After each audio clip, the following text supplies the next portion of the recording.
So babaklasin natin to mga tropa.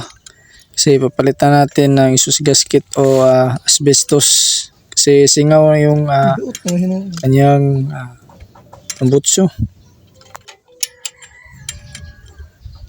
So bali, tanggalin muna natin yan para makita natin kung gasket ba talaga ang problema. Baklasin muna natin yan. Mainit-init pa. So bali, sira na yung gasket niya. Yan lang yung natira, yung bakal ng gasket.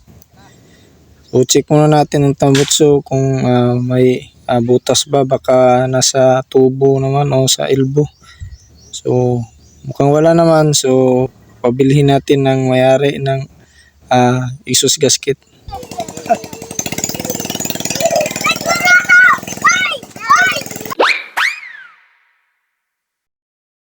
So ito na pala, ito kakabit na natin, bale 20 pesos lang yan, mura lang. So kakabit na natin upang matesting kung wala na bang singaw. So okay na yan.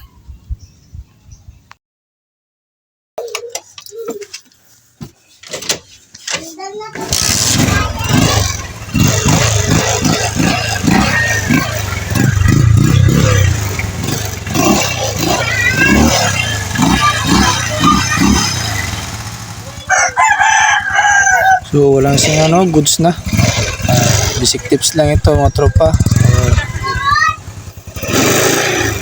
Pag naranasan nyo ang mga senyales ay exhaust gasket ang papalitan, pero check muna kung may butas ang tambutso ng elbow. So yun, salamat sa panonood at naway na gusto nyo itong video, at kung gusto nyo ay maaari nyo i-share, like, at kung hindi ka pa nakasubscribe ay subscribe nyo na ating YouTube channel, Tropa Makoy. So maraming salamat at mabuhay tayong lahat.